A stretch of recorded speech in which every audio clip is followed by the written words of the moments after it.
YouTube founding community, Beach Boys fans, random people on the internet. My name is Giggens, and we are here today for album review 500. The Beach Boys, Pet Sounds. If you're looking for backstory, that is on another video. This video is just the review of the songs. I will add just a short little thing in the beginning here. This video is dedicated to the memory of Brian Wilson. And I also just want to say, I never thought I would review this album because the whole reason why I started my YouTube journey was to review all the other Beach Boys albums, because there were so many of these reviews already. I was like, what am I going to add to it? But this felt fitting with Brian leaving us this year. It's the 500 review I've done.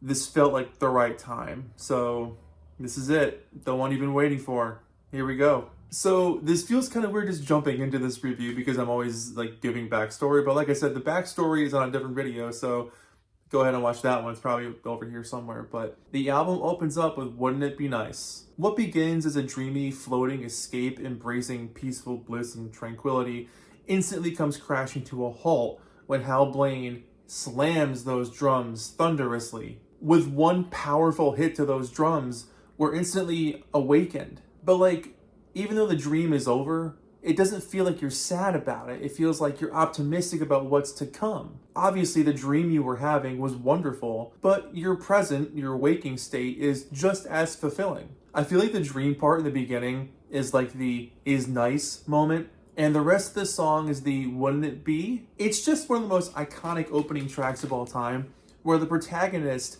loves the idea of what's happening in the present and is really enjoying being with that special someone, but is like wanting the future to hurry up. You know, what if we were a bit older? What if we did live together? What if we did get married? Wouldn't that be cool? Wouldn't that be nice? And it's like, you know what? Let's just talk about it. Let's dream about it. Let's think about it. Let's put it out there into the universe and let the universe answer us back. Brian's lead vocal is upliftingly spirited and buoyant. Those backing harmonies from the Beach Boys are just literally from the heavens. These harmonies are so exquisitely delivered. Like when you listen to just the mix of the vocals with no music, it is absolutely incredibly mind-blowing that this was made just with humans. There was no computers, no AI slop. This is just a bunch of dudes who are insanely talented, locking in with each other, creating absolute perfection. It's a song about wanting the best in the future, even though the present is pretty great too. And then it bounces off into the night, ready to dream again with a big happy smile on its face. Up next is You Still Believe in Me, which is a really patient, fragile track that delivers one of the most beautifully aching falsettos in Brian's entire recorded history. That I Want to Cry section of the song is just, whew. The ache in his voice is so deeply from the soul. It's so heartfelt. And I feel like the whole song builds up to that moment. A soaring moment of vulnerability delivered over these chords that sound like they're smiling through the tears. Lyrically, I feel like it's about assessing and reflecting on one's actions and being absolutely blown away or crushed by the fact that someone still wants to be with you even though you know you weren't the best. Like, shouldn't that person find somebody else? Like, are you upset that the person's still with you even though they know you're not great? Or are you just floored that they're like loving you? I feel like the song is kind of a mix of emotions. And I feel like that mix creates a heaviness that in fact makes them want to cry. The bicycle horns at the end kind of give it like a childlike texture. And I really feel that it adds to the honesty of Brian's vocal delivery. A stunning piece of looking in the mirror realism. Track 3 is That's Not Me, and Mike has a super confident lead vocal on this one, putting on the facade of strength, but eventually relinquishing it to let the story come to life. Mike holds some incredible notes on this track vocally. His voice perfectly suits the awareness of understanding of being scared, but and also how hard it is to make it on your own. You know, like finding your own identity is tough enough, and growing up during that is equally as challenging. You really feel Mike on this one. Obviously, he didn't write these lyrics, but like, you believe every single word that he's saying. Brian comes in to add some really poignant textures here and there, and musically, this one's tender where it needs to be and tom-tom heavy and grounding in other parts. You miss your comforts, you miss your sense of normal, and it's hard to build a new sense of normal. You're glad you went out there and did it, but man, can it be lonely. Don't Talk, Put Your Head on My Shoulders, one of the sweetest vocals ever from Brian. The notes that he hangs on to and the quieter moments where you can hear his voice quiver a bit, the single cymbal just tapping away gently throughout the entire track, and the syrupy strings that drip in sadness. And oh yeah, the lyrics are actually kind of cheery, but the delivery is like otherworldly crushing. On first listen, it sounds like the most painful heartbreak of all time, but upon deeper listens, you realize how much of an incredibly warm, thoughtful, and cozy song this is, and that it feels like it's desperately yearning for comfort. An incredible track that will forever inspire. I'm Waiting for the Day is another amazing track on an amazing album. The pounding tom-tom drums lead to a really delicate organ that's like gently tapped, which is a cool sound, and the bass wraps around it all for a groove. The calm woodwinds add a bit of a hope that's always been kind of a woodwind trait. It's like things are lighthearted or optimistic. And then it all comes rocking together in this bombastic cacophony with Brian delivering some of the most like gutsy rockin' vocals of his career. And lyrically it's a song about being with your special someone and realizing that they might still be hung up on their last relationship, and you're hoping you can help them out of that, at least for themselves or for the benefit of your relationship with this person. But the key moment of this entire track is that he's willing to wait. He knows that good things can take time, that healing takes time, and he's okay with that. Let's Go Away for a While is the first fully instrumental song on the album, and the xylophone on this one is just dreamy. The strings sweep in like a joyous gust of wind, just destined to move you where you need to go. The bottom end instruments are so heavy that when you get broken up into that middle bit where it feels like you're floating, there's such a disconnect there. It's a beautiful split of mentalities. The song fades out, leaving you with a sense of wonder and kind of yearning for this constant warmth, this search for home. One of the biggest singles from the album comes up next in Sloop John B, the happiest sounding song on the album for sure. This one pulses along triumphantly, man. The wonderful chime accents, the cheery, happy string sections, a rubbery bass that glues it all together, and some of the most punctual snare hits on the record. The vocal harmonies on this one are just classic Beach Boys, just shimmering and sunny. The leads from Mike and Brian are enthused, and the group vocal layering near the end is the audio equivalent of putting together a complex puzzle. Expertly arranged track, destined to become a single, perfect song. And then you get to God Only Knows. What can you say about God Only Knows? Carl sings lead on this. It's one of the most beautiful songs ever written about love. Just true, honest, dedicated love, unshakable, diehard, from the bottom of your soul, love. But with a twist on its delivery, it's like, hey, if all these things left, I'd still be here.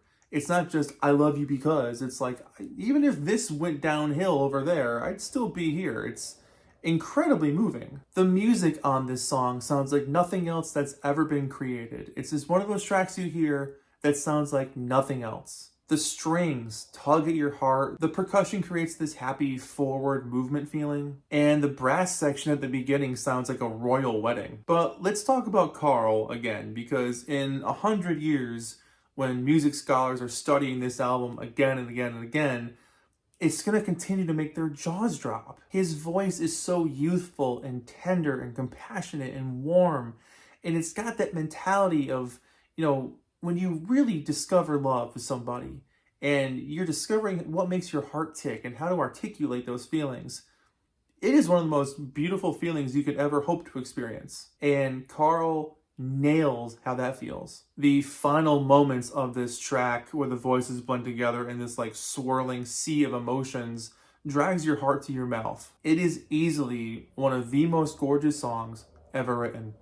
Simply put. I Know There's an Answer follows that one up next, and give it up for the bass harmonica, everybody. Mike, Brian, and Al take leads on this one, letting their vocals soar. Mike plays it cool, Brian adds some heightened emotion, and Al really pushes himself vocally on those pre-choruses, hitting some notes that are just cool to hear him do, and then Brian comes in and just lays it all out in the choruses. Lyrically, it's another great track about finding yourself and searching for yourself, discovering who you are, and looking around you. Like, wondering what everyone else is up to, and sometimes thinking you have it all figured out, and maybe you're the one with the answers that people might need. I love the emphasis on the tambourine on this one, and the bouncy, dreamy piano, the big pounding drums in the chorus. It's an impressive song that allows itself to question and feel a little pompous at the same time. Here today, Incredible track. Mike takes another lead on this one. A wonderful performance from Mike.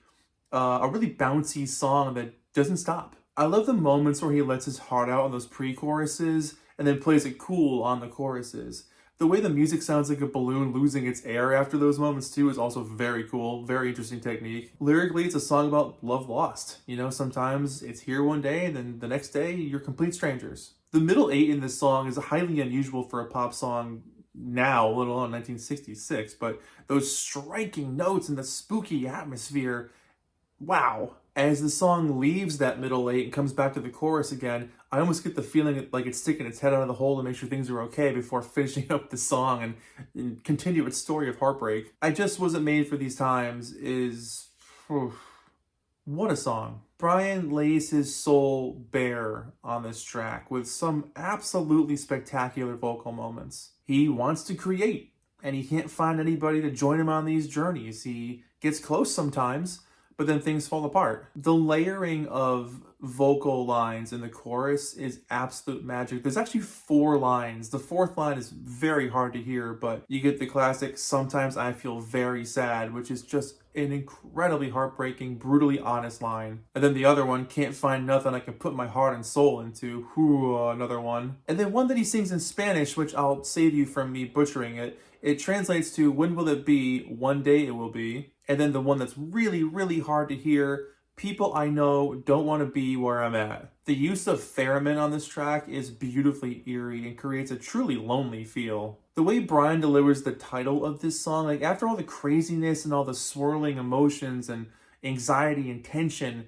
before it leaves him just alone by himself, almost sounds like he's shrugging it, like, "Guess I just wasn't made for these times," and just lets out a sigh, like, not as if he's giving up, but questioning it. The song searches, it pounds on, it's devastatingly sad, and one of the most honest songs of Brian's career. The next fully instrumental track is the title track, Pet Sounds. A beautiful piece of instrumental storytelling. The wavy guitar drenched in reverb on top of the delicious amount of percussive textures creates this brilliance where you hear something new upon repeated listens. The way the drums come in and slap along, the brass holding it down without being too showy, and the break in the middle gets groovy and experiments before finding its main riff again. Just a masterful work that lives in your head long after it's over. A summation of ideas, fragments of larger bodies of work, all blending together as a closing thought before the album trails off into the last song. Caroline No is a song about the loss of the youthful spirit, the dimming of happiness,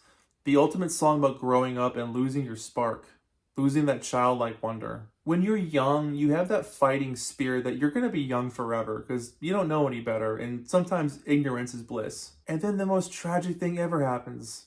You grow up. So who's right in this situation? Is Caroline the bad person for having matured and grown up and done their thing and lived their life?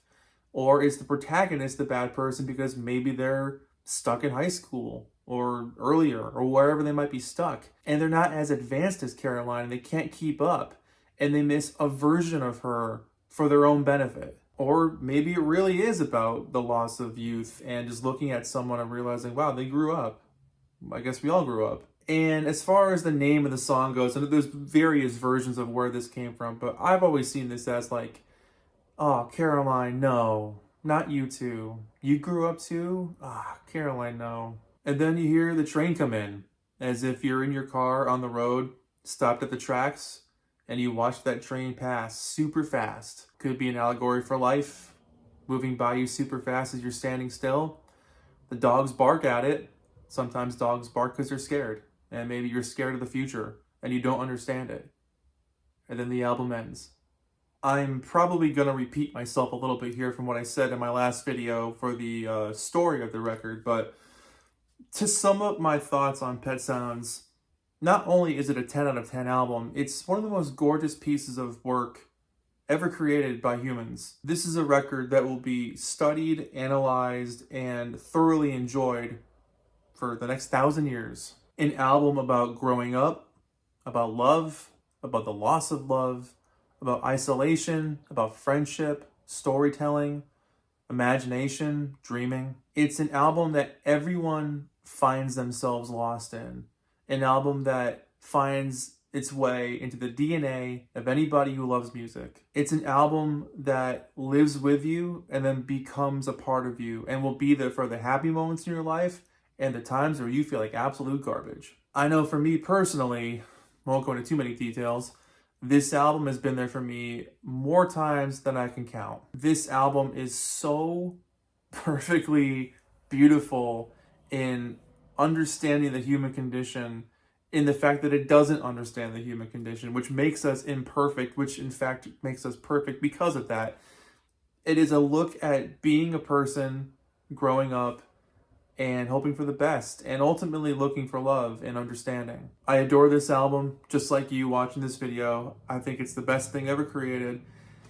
It truly is something that I will live with for the rest of my life as being one of the best albums I've ever heard, and one of those albums I wish I could hear again for the first time, but every single time I put it on, it hits me. One little side note before I go here, this was also the first time I've played Pet Sounds in full since Brian passed. And there were a couple of songs on this record that I couldn't get through at first. I got through them eventually, but for an album I've heard over and over and over again for 30 years, it's incredible that it still moves me and it still shakes me to my core just as intensely as it did when I was like 17 or when I first heard it when I was a kid. It's an album that will always be inside me, just like it's always going to be a part of your blood as well. So the Beach Boys' Pet Sounds, the greatest album ever made, 10 out of 10. It has been an absolute honor to review this album finally, and as of 2025 this completes my reviews of the Beach Boys studio albums. Of course there's other random little bits and pieces and compilations to go on for the next 30 years, but as far as their actual albums go, this was it. It is a very weird moment to talk about this album finally, but fulfilling nonetheless. So yeah, this goes out to Brian Wilson, Carl Wilson, Dennis Wilson, everybody who's gone from the Beach Boys world, and it also goes out to all the living Beach Boys. So there you go.